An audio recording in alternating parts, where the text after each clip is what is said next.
오늘 이제 4주에 걸쳐서 룻기를 나누고 있는데 오늘 마지막 4장입니다. 1장에서는 한 가정이 모압 땅으로 갔다가 꿈들이 산산조각 난 이야기입니다. 하나님은 우리의 꿈을 종종 깨뜨리신 분인 걸 잊지 마시길 바랍니다. 내 뜻과 계획들이 다 깨지고 산산조각이 날 때가 많아요. 그 고통을 왜 통과하게 하실까? 그 다 깨지는 과정을 통해 하나님의 꿈을 찾아가게 하십니다. 내 꿈이 깨지면 주의 꿈이 보이는 겁니다. 그런 은혜가 고통이 아니라 고통을 통해 그거보다 더 값진 것을 허락하시는 주님을 우리도 만나고 가는 줄로 믿습니다. 그 길을 걸어가는 거예요. 그래서 신앙은 순간적인 감정이 아닙니다. 신앙은 긴 여정입니다, 여러분. 그래서 그 긴 여정에 가장 중요한 건 뭐냐? 누구와 동행하느냐입니다. 그러니까 여러분 생각해보세요. 결혼이 살고 싶지 않은 사람과 동행한다. 그걸 우리는 지옥이라고 부릅니다. 그런데 결혼이 주님과 함께 또 주님을 사모하는 배우자와 함께 한다면 그건 매일이 천국이 되는 겁니다. 그래서 신앙생활은 여러분 기쁨이 없으면 의심해야 합니다. 열심은 많은데 기쁨이 없다. 의심해야 합니다. 왜? 모르고 하는 겁니다. 제가 이 인생의 여정에 사람 만나보니까 자체적으로 성실한 사람이 있어요. 이 본투, 그러니까 DNA 자체가 열심인 사람이 있어요. 근데 그것보다 더 중요한 것은 열심과 성실보다 더 중요한 것은 기쁘냐는 거예요. 기쁨의 본질이 있냐는 거예요. 그겁니다. 오늘 본문은 이제 4장으로 넘어가는데 이렇게 이어집니다. 1장에서 다 깨지고 시어머니 따라왔던 룻이 이삭 주우러 갔다가 전혀 생각해보지 못한 하나님의 계획 속에 있는 보아스를 만납니다. 그리고 결혼을 하게 되는 장면인데 그 결혼하기 전에 자기가 아니라 기업 물을자 중에 더 가까운 친족한 사람이 있어서 그 기업 물을자가 고엘이라고 하는 사람인데 히브리어로 고엘인데 그 역할은 이 가까운 친적이나 친척이 어려움을 당했을 때 돈을 내서 보상해주고 어떤 공격을 받았을 때 복수해주고 피해 복수를 해주고 이런 모든 것을 책임지는 관계가 가족이고 친족이라는 관계입니다. 그 중에 보아스는 가장 가까운 친족 중에 두 번째 순서였다는 겁니다. 그래서 이제 보아스가 룻의 청혼을 받으면서 어떻게 하기로 하냐면 그럼 제일 가까운 친족에게 먼저 물어봅시다. 이제 그 내용이 4장 1절부터 쭉 펼쳐나가는 겁니다.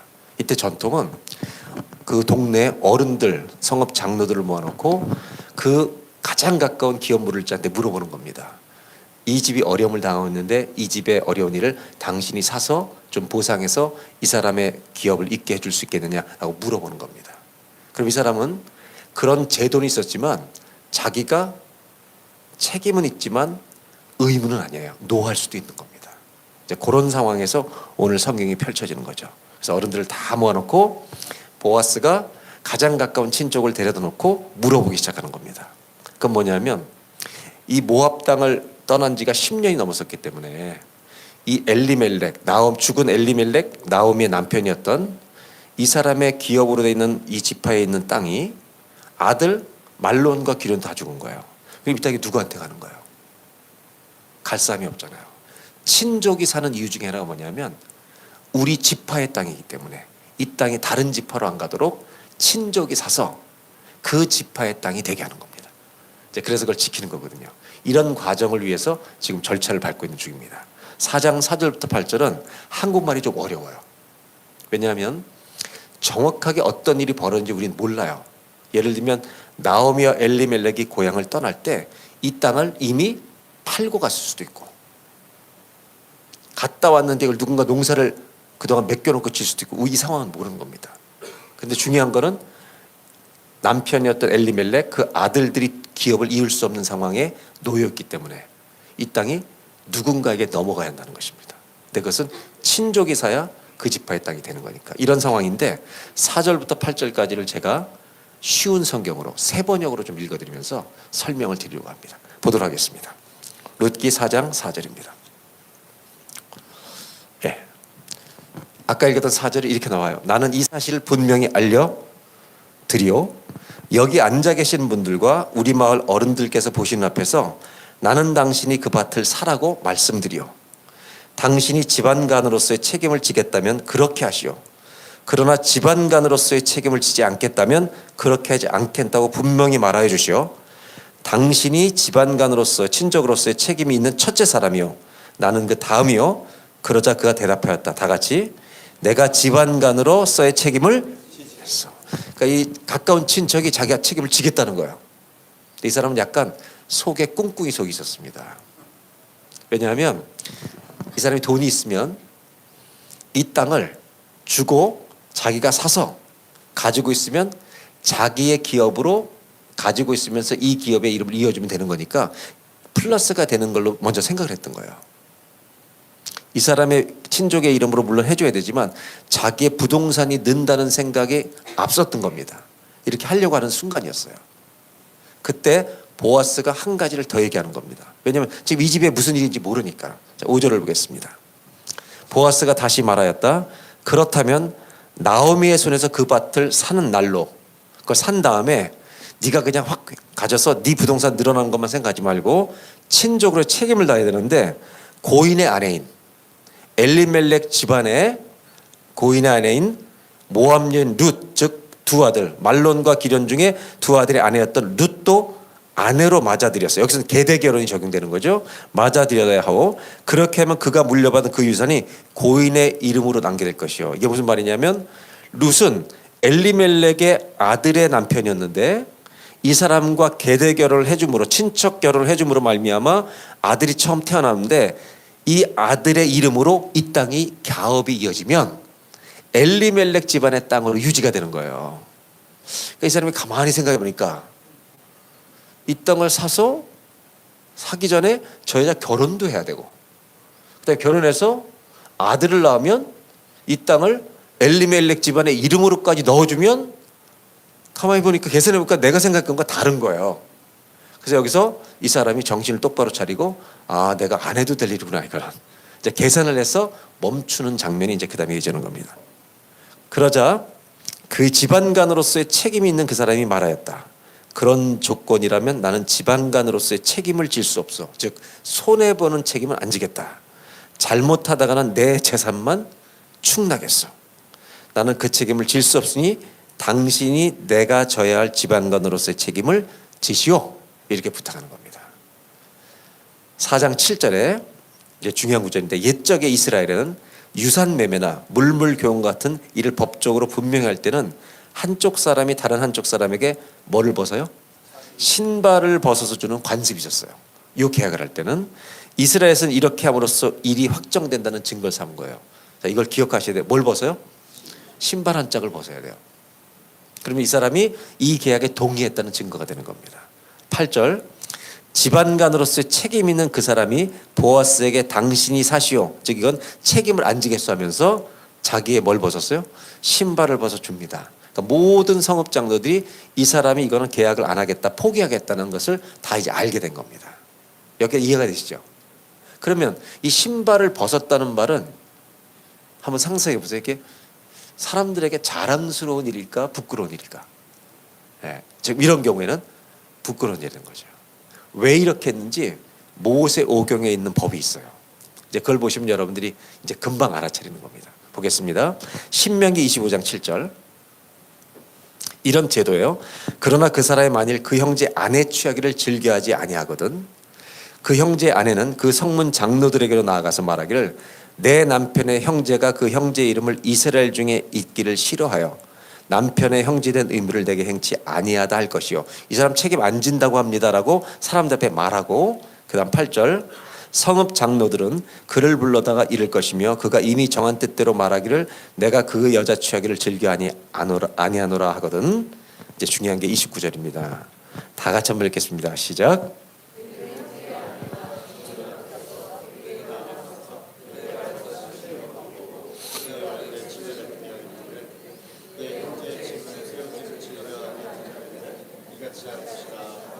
그러니까 신만 벗기는 게 아니죠.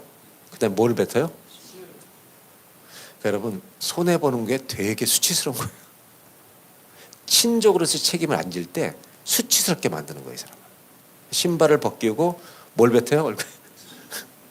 예, 침뱉음을 당해도 돈을 자기는 지키고 싶은 거예요. 지금 이런 상황인 겁니다.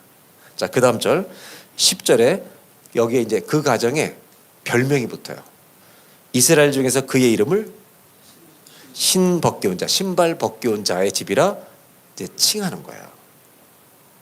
그러니까 여러분 이 결정을 할 때는 대단한 수치를 각오하고 해야 돼요.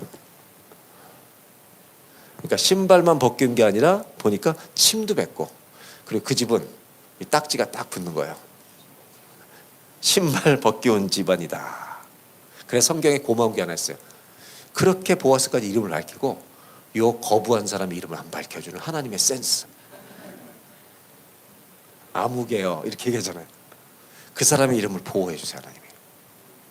결국 이 사람은 어떻게 했다? 거절했다는 말입니다. 이렇게 끝납니다. 그러면 이제 이 모압 여자 룻을 아내로 맞이할 책임이 누구한테 와요? 보아스한테. 이 질서를 따라 보아스 차례가 되는 겁니다. 그래서 그 다음 절에 보시면 이제 9절로 가보겠습니다. 보아스가 장로들과 모든 백성이 이르되 내가 엘리멜렉과 기련과 말론에게 있던 모든 것을 나오미의 손에 산 일에 너희가 오늘날 증인이 되었고 내가 돈 내서 이걸 사서 이 집안의 이름으로 이어가게 하겠다. 그 손해를 감수하겠다. 10절 또 말론의 아내 모압 여인 룻, 여기 나오죠. 말론과 기련 중에 룻은 누구의 아들이었어요? 말론의 아들이었어요. 말론의 아내였어요.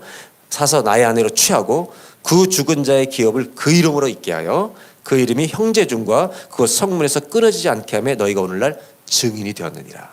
그러니까 보아스도 참 귀한 사람인 게 이렇게 어려움을 당한 사람인데, 이 가정인데 그 며느리가 이방 여자가 와서 시어머니를 섬기고 이삭 주는 걸 보면서 너무너무 귀한 여자구나.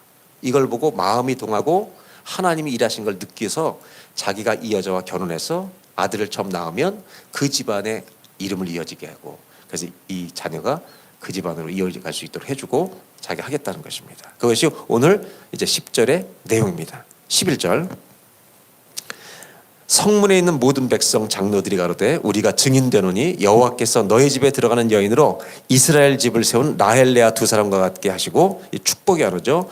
너로 에브라스에서 유력하고 베들레헴에서 유명케 하시기를 원하며. 그러니까 여러분 축복의 말을 할 줄 알아야 돼요. 말을 할 때 정말 매일 말라요. 이 언어가 얼마나 많이 나와요. 이 언어가 너무너무 귀한 거예요. 그래서 여러분 다른 사람 만날 때마다 오늘도 잘 되시길 바랍니다. 주 안에서 형통하시길 바랍니다. 그래서 세상에서가 아니라 주 안에서 하나님 나라에서 유명해지길 바랍니다. 여러분 하나님 나라에서 유명해진 사람은 세상에서 별로 유명하지 않아요. 괜찮겠어요? 그래서 이렇게 서로를 만날 때마다 축복하는, 그러면 사람을 살리는 부활의 언어가 되는 거예요. 12절입니다. 여호와께서 이 소년 여자로 내게 후사를 주사 내 집으로 다말이 유다에게 낳아준, 끊어질 뻔했었는데 이어진 이 베레스의 집과 같게 하시길 원하라. 유다는요 지금 유다 지파를 통해서 계속 흘러나오는 가문입니다. 여러분 감을 잡으셨겠지만 지금 보아스와 이쪽 집안이 유다의 지파로 내려오는 겁니다. 자, 중요한 게 이제 13절인데 13절을 우리 다 같이 한번 읽겠습니다. 시작.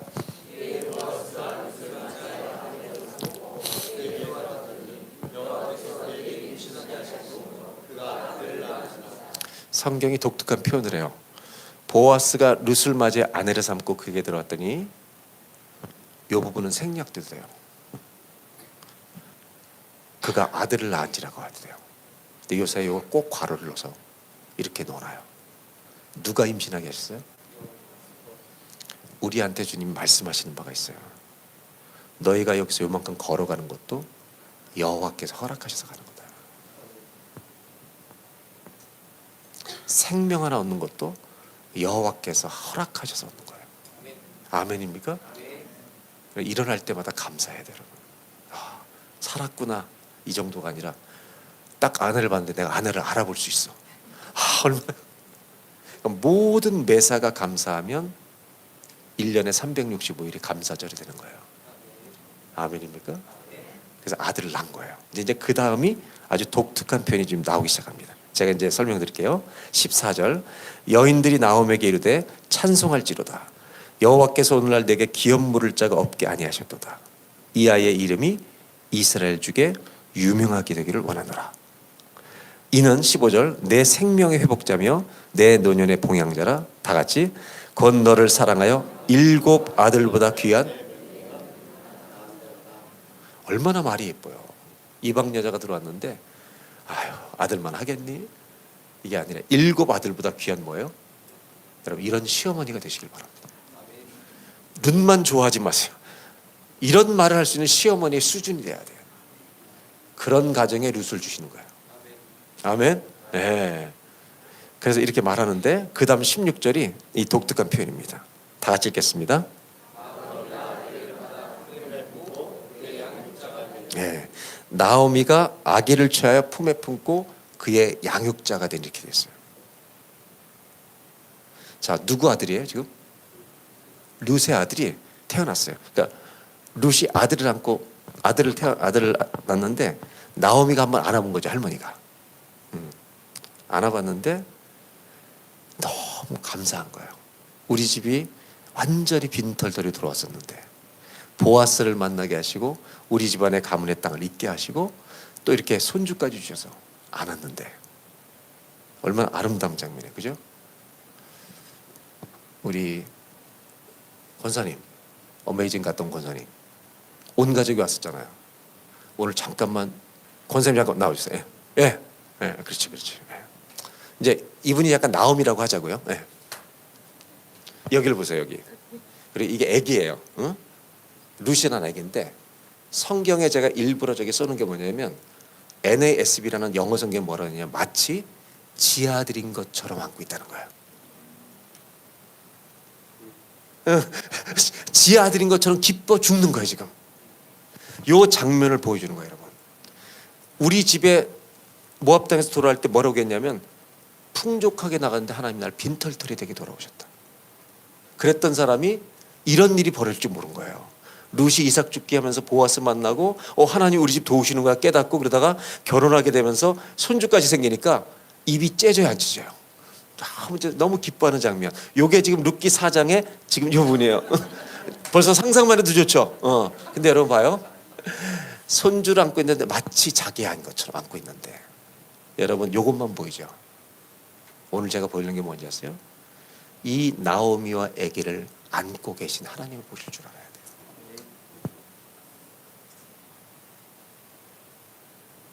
돼요. 요 기쁨을 즐거워하는데 우리 하나님 뭐라고 말씀하시냐세요?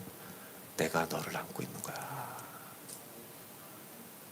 이걸 뭐라고 말씀하시냐면 오늘 예배 오신 모든 분들 우리 주님이 나오미가 아기를 안고 기뻐하는 것처럼 주님 오늘 다 우리를 안고 계시는 거예요.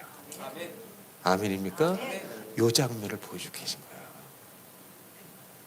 오늘 잊지 마세요. 여러분이 어떤 룻기의 1장을 살고 있는지 몰라도 2장을 넘어가고 있는지 몰라도 우리 주님은 4장을 준비하고 계신 거예요. 아멘입니까? 나는 오늘 또 누구 안에 있냐면 주님 품 안에 있구나. 할렐루야. 할렐루야. 저 인간도 그 품에 계신 거예요. 응? 그래서 저 인간이 아니라 남편이라고 하셔야 돼요. 아멘입니까? 그러면 제가 룻기 1장부터 4장을 조금 더 쉽게 설명드리려고 해요. 제가 1장을 설명할 때 이런 말씀 드린 거 기억나요? 룻기의 축복 중에 하나는 뭐냐? 1장으로 끝나지 않는다. 뭐가 몇 장이 온다? 2장이 오고 3장이 오고 4장이 온다. 그럼 제가 1장에서 불평하던 나오미 얘기를 해볼게요. 나오미는 올 때 룻이 따라왔는데 뭐라고 불평을 따라왔냐면 자기가 그렇게 믿음이 좋아서 며느리한테 신앙을 줘놓고도 사람들이 자꾸 나오미냐 막 쳐다보니까 나오미라고 부르지 마라. 내 인생은 그냥 고통이다 고통. 그러면서 뭐라고 얘기하면 아주 중요한 표현을 해요. 하나님이 나를 풍족하게 나갔는데 하나님이 나로 빈손으로 돌아오게 하셨다. 그러니까 내 인생의 모든 실패의 작품은 누구 거다? 하나님이 하셨던 거예요. 근데 지금은 너무 기뻐가지고 이러고 앉아있는 거예요. 자, 1장과 4장을 제가 어떻게 할 거냐면 붙여버릴 거예요. 1장에 절망이 시작되는데 4장을 바로 앞에 갖다 놔봐요. 이런 일이 회복을 주실 걸 알았다면 나오미가 A씨라고 했어요 안 했어요? A씨 하나님 왜 이래? 했어요 안 했어요? 절대 안 하지. 못해요. 그걸 알았다면 고난이 많은 거예요, 영광이 많은 거예요?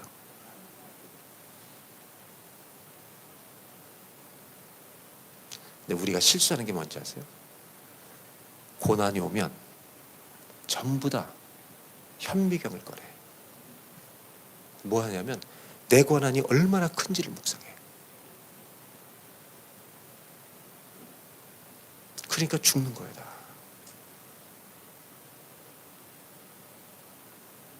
고난이 오면 내 고난이 이렇게 커. 이걸 매일 묵상해. 그리고 쓰러지는 거야 지가. 주님이 안 쓰러뜨려요. 지가 쓰러지는 거예요. 성경이 지금 말하려는 게 뭔지 아세요? 고난이 올 때는 현미경 쳐다보지 마. 여기서 1장에서 앞으로 벌어질 미래를 망원경으로 볼 줄 알아야 돼. 믿음은 바라는 것들에, 보지 못하는 것들에, 하나님이 나에게 앞으로 펼쳐 주실 일을 볼 줄 아는 믿음의 눈을 사용해야 돼요. 아멘입니까? 고난이 오는데 수많은 교인들이 현미경 가지고 내 고난이 이렇게 커? 큰일 났네? 홍해 바다가 이렇게 커? 나 여기 죽는 거야? 죽는 걸 묵상하니까 지가 그냥 죽는 거야. 뭐가 죽어요? 믿음이 죽어버리는 거야. 룻기는 우리가 뭘 가르쳐주냐? 고난의 일장에서 망원경을 딱 쓰고 사장을 보라는 거야. 자, 1번 대지 열어봐요. 이거 못 맞추면 집에 못 가는 거예요. 고난의 시간에 믿음의 현미경을 들라? 뭘 들라? 망원경을 들고 하나님이 준비하신 미래를 딱 품고 살아가는 거야. 아멘입니까? 근데 수많은 사람들 습관이 뭔지 알아요? 고난을 깨알같이 묵상해. 발가락이 아프고 난 여기저기 아프고 오늘도 아프고 소망이 하나도 없어. 근데 성경은 사방으로 우겨쌈을 당하여도 쌓이지 아니하고 거꾸로 뛰림을 당하여도 망하지 아니하고 오늘 믿음의 망원경 다 하나씩 들고 가시기를 주의 이름으로 축원합니다. 목사님, 세상에서 제일 예쁜 여자가 누구야? 나한테도 물어봐. 누굴 것 같아요? 암기사항이야, 암기사항. 왜 내가 이렇게 외우고 산지 알아요? 믿음은 바라는 것들이 실상. 아멘입니까? 집사람도 그래. 자기도 안 돼, 아니라는 거. 근데 기분 좋대. 아니야. 실상이 아닌 게 아니라 내 눈에는 당신 제일 이쁜 거야. 내가 만약 그 믿음을 안 가지고 산다면 당신은 불행해져. 내가 세상에서 가장 잘해줄 여자는 당신이야. 내가 이 태도를 잃어버린 순간 저 사람은 지옥을 사는 거예요. 왜 기독교인인데 우리가 고난당하면 하나님이 안 보이는 거야? 구름이 꼈다고 태양이 없는 거예요? 비가 온다고 태양이 없는 거예요? 다 뚫고 빛은 와요. 아멘? 고난이 올 때 망원경을 써요. 망원경. 현미경은 다 걷어치우고. 룻기는 그런 책입니다. 1장에서 4장을 봐라. 할렐루야. 기대가 되지 않아요? 저는 그래요. 나이가 들어가지만 40대 주시는 애가 있고 50대 주시는 애가 60대 주시는 애가 있고 이제 어떤 은혜를 기대하냐면 저는 70대 주시는 은혜를 기대하고 살아요. 야, 그때는 얼마나 또 진국이겠냐. 70년을 끓여봐요. 곰국을. 벌써 아줌마들은 다 말리지 뭐 다 쫄아버리. 그런 생각하지 말고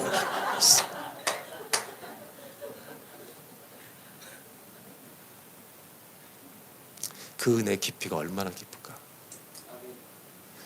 저를 위해서 70년 동안 준비해 주신 하나님의 은혜, 이 깊이와 높이가 얼마나 높고 깊을까. 그 은혜에서 맛을 아는 자가 된다면 그 사람은 매일 찬송을 안 부를 수가 없는 거예요. 고난의 시간에 뭘 쓰자? 현미경 쓰면 죽는 거야. 그냥. 홍해를 만났을 때 망원경으로 바다 건너편 주님이 인도하실 땅을 볼 줄 알아야 돼요. 아멘입니까? 예. 오늘 은혜함교회 모든 성도님들 망원경을 쓰고 은혜강교회를 인도하실 주님의 그 미래를, 준비하신 미래를 보고 걸어가는 모험의 여정이 있기를 축복합니다. 아멘. 자, 그 다음 보면 이제 4장 18절입니다. 이제는 이런 족보가 등장합니다. 자, 지금까지 1장에서는 죽고 나왔는데 이제는 낳고가 나와요. 그럼 완전 역전이에요. 제가 그랬죠. 히브리 사람들은 아침부터 저녁이 아니라 저녁이 되고 아침이 되니, 인간은 하나님 없이 밤으로 태어났다가 주님 만나 아침으로 사는 거예요. 그리고 부활에 들어가는 거예요. 어떤 족보인지 보겠습니다. 그 다음 절 시작. 헤스로는 람을 낳았고 람은 암미나답을 낳았고 암미나답은 나손을 낳았고, 여기까지. 나손은 뭘 낳았어요? 살몬.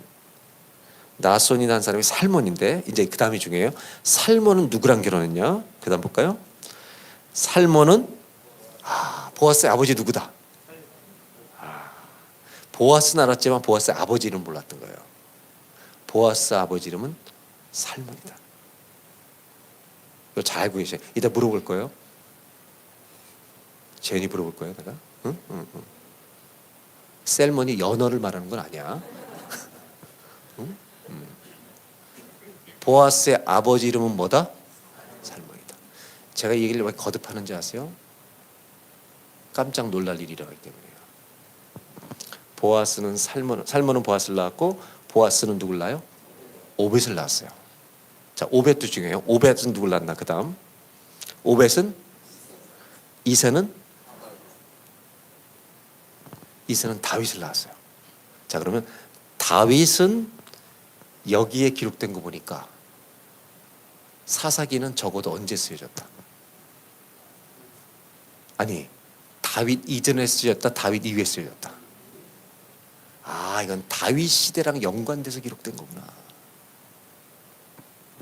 이 다윗을 낳았다는 말은 다윗이 태어나기 전에 기록된 게 아니라는 말이에요. 다윗 시대에, 그 사사시대, 아무랬던 시대에 우리 믿음을 잘 지켰던 선조가 있었는데 그 사람을 추적해 보니까 이방 여자 루시였던 거예요. 이 계보는 고스란히 예수님의 족보에 등장해요. 왜? 다윗의 후손으로 예수님이 오시니까. 자, 마태복음 1장 4절, 5절, 6절 가보겠습니다. 이제 족보를 따질 거니까 잘 보세요. 람, 아미나답, 나손 낳고, 나손은 누구예요? 살몬을 낳고, 이제 살몬은 기억해야 돼. 예, 이제 살몬의 그 다음 절 열어보지 마세요. 살몬이 누굴 낳았어요? 보아스를 낳았고. 예. 안 거지 이제요? 예? 살몬은 보아스를 낳았어요. 그 다음 5절. 살몬은, 자, 여기선 아내 이름이 나와요. 살몬은 누구랑 결혼해요? 라합에서 누구를 낳아요? 보아스는 루색에서 오벳을 낳고, 그 다음 오벳은 이새를 낳고, 이새는 그 다음 안 넘겨. 이새는 누굴 낳아요? 다음 절 넘겼다 올게요. 다윗 왕을 낳고 다시 올라가 봐요. 그러면 이새는 다윗의 아버지, 맞아요? 오벳은 다윗의 할아버지, 보아스와 룻은 증조 할머니 할아버지가 되는 거예요.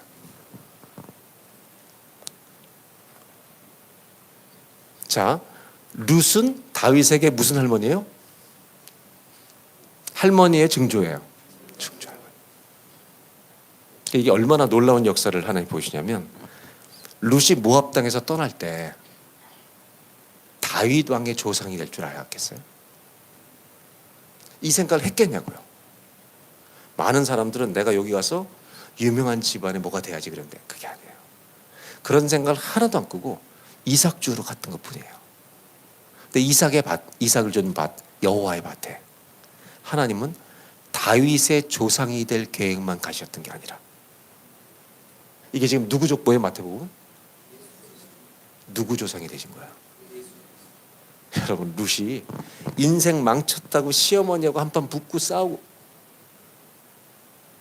이랬으면 물음표 해놓고 저 인간에게 쏠 텐데. 저렇게 이삭 주었던 룻을 하나님은 어느 정도의 꿈을 꾸고 계시냐면 예수님의 조상이 되게 하는 꿈을 가지고 기다리고 계시는 거예요.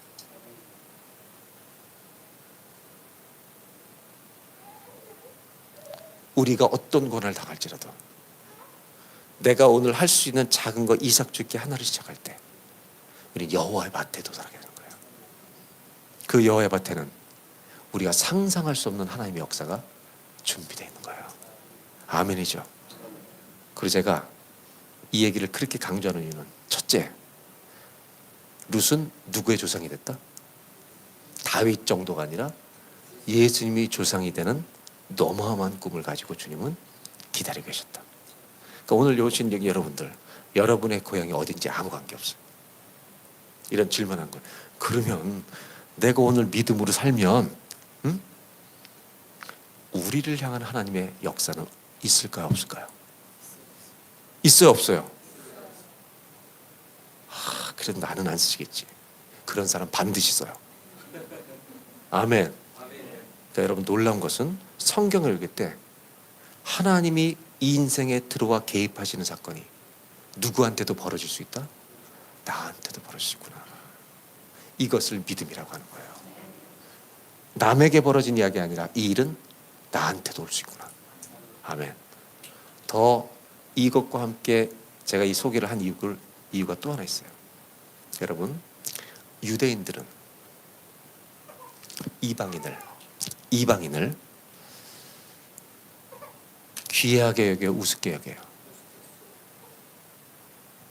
우습게 여겨요. 이방인들 개라고 불렀어요. 그럼 잘 생각해봐요. 룻이라는 이방 여자가 이 공동체에 들어와서 살 때 쉬웠겠어요, 어렵겠어요? 사람들이 쳐다봤을 거라고요. 하나님은 얼마나 놀라운 계획을 가지고 인도하신가. 이제 제가 설명드리려고 하는 거예요. 원래 남편의 시어머니는 누구예요? 나오미였어요. 그죠? 그런데 보아스랑 두 번째 결혼하면서 보아스의 어머니는 누구예요? 예? 라합인 거예요. 라합은 이스라엘 사람이에요? 이방 여자예요? 만약 보아스의 엄마가 이스라엘 여자였다면 어디 이방 것이 들어와가지고 한마디 할 수 있는 성깔 있는 사람이었을지도 몰라요. 근데 보아스의 아버지가 누구라고요? 살몬. 살몬은 누구랑 결혼해요? 정탐꾼을 보호해줬던 가나안 여인 외국인하고 결혼한 거예요. 자, 그러면 얼마나 하나님이 섬세하신가. 보아스의 어머니는 유대인이다, 이방인이다? 그 어머니는 이방인으로서 이스라엘 사람들의 눈치를 보며 살았어요, 안 살았어요? 내가 며느리가 혹시라도 이방 여자가 들어오면 나는 잘해주고 말 거야. 이 모든 사랑으로 룻을 껴안아준 사람이 누군지 알아요? 라합이에요. 하나님 어느 정도 치밀하고 섬세하시냐. 그렇게 믿음으로 신실하게 따라왔던 룻을 이방 여자라고 천대받지 않도록 보아스의 아버지 누구? 살몬이 이방 여자 라합과 결혼해서 국제 결혼 가정을 만들어 놓으신 다음에 이방 여자를 따뜻하게 맞이해 주도록 해주시는 룻을 보호하신 하나님의 배려와 센스를 누가 쫓아갈 수 있겠어요? 완벽하신 하나님에게. 아멘이죠? 하나님이 문을 여실 때는 완벽하게 여시는 거예요. 닫을 자가 없게끔. 저는 이런 사랑과 배려를 베푸신 하나님을 보면 첫째 소름이 끼치고 무릎이 꿇어져요. 주님을 찬송합니다. 주님, 어떻게 이렇게 해주실 수가 있는 겁니까? 어떻게 우리 같은 사람을 이렇게 인도해 주시는 겁니까? 그렇게 인도해 주지 않았으면 우리는 걷다가 다 쓰러졌어요, 전부. 끝장난 거예요.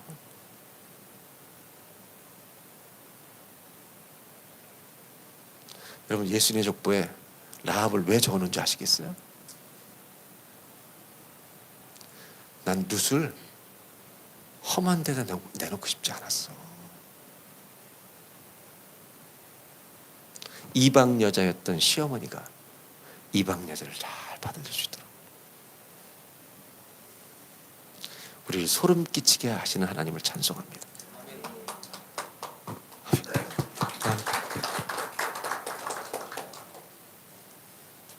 우리를 눈물 나게 인도하시는 하나님을 찬송합니다.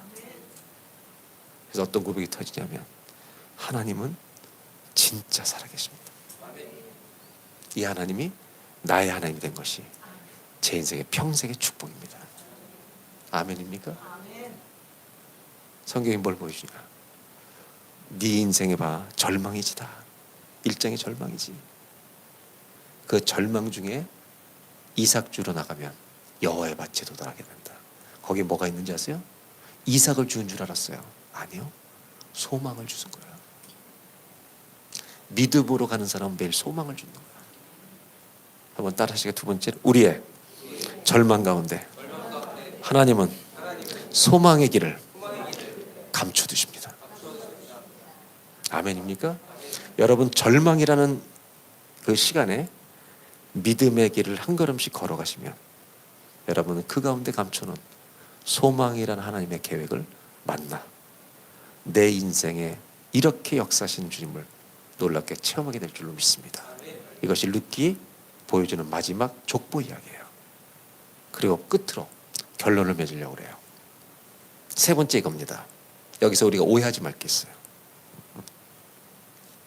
욥이 고난을 당할 때 온몸에 종기가 나잖아요. 그리고 자녀가 죽습니다. 그리고 나중에 하나님의 음성을 듣고 욥기 끝장하면 자녀의 복을 2배로 더해 주십니다.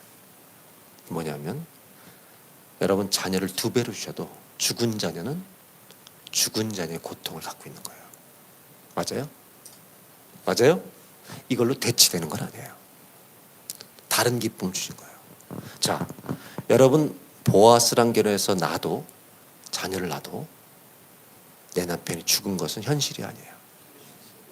이 고통은 가지고 가는 거예요. 저는 이상주의자가 아니에요. 아픈 건 아픈 거예요, 여러분. 맞습니까? 아픈 건 아픈 거예요. 그 고난을 가지고 살 수 있도록 하나님이 동행해 주시고 힘내라고 소망을 열어주는 거예요. 그런데 이거는 내가 가지고 가는 인생의 십자가인 거예요, 여러분. 그러면 이런 일에 대해서 그 고통을 계속 가지고 살아가야 되나? 왜 살아야 돼? 근데 어떻게 살아가야 되나? 여기서 하나님의 어떤 메시지를 발견해야 됩니다. 보세요. 미국에 제럴드 시처라는 교수가 있는데 이 사람은 역사를 공부하고 지금은 영성을 가르치는 기독교 대학의 교수가 돼 있어요. 이 사람이 하나님의 뜻이라는 책을 썼어요. 어떤 일이 있었냐면 장모님과 온 가족과 함께 여름에 휴가를 가요, 배를 타고.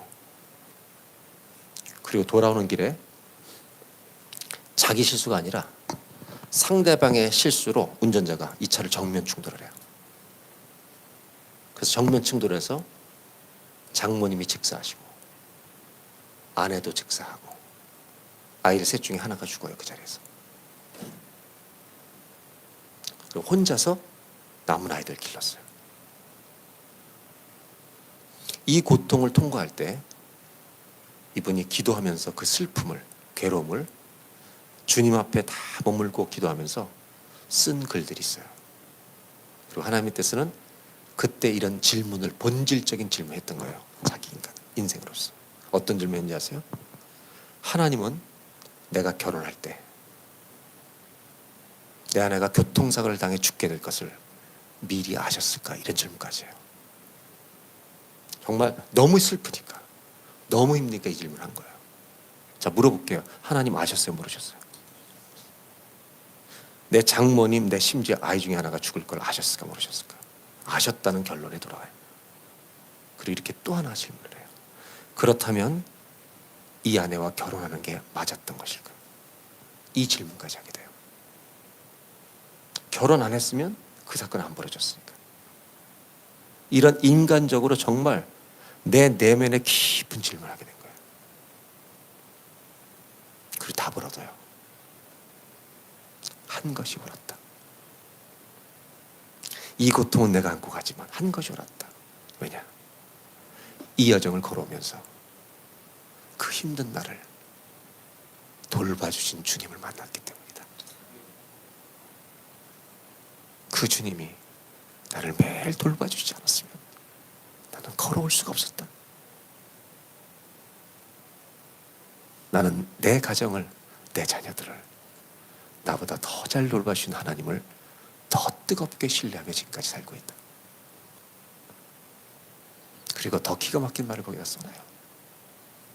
내 아내가 죽어도, 내 자녀가 먼저 죽어도, 나한테는 비극이 벌어지고 있는 현장에도, 이 시간에도 하나님은 하나님의 거대한 구원의 역사를 써가고 계시는 중이다.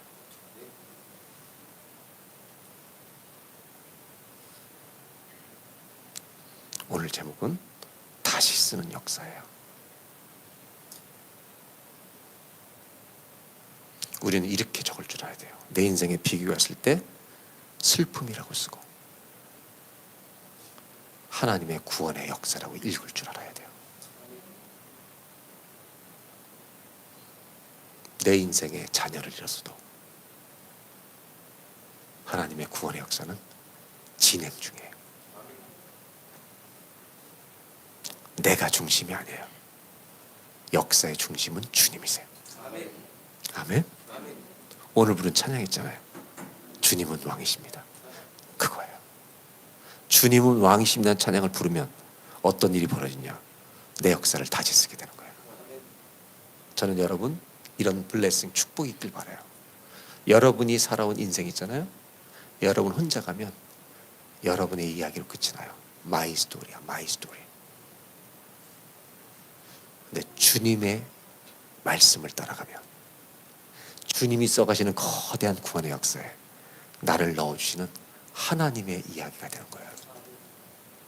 저는 여러분의 인생이, 저의 인생이 하나님의 이야기 속에 잘 묻혀서 살아가는 은혜가 있기를 주의 이름으로 축원합니다. 아멘입니까? 다 같이 한번 기도하겠습니다.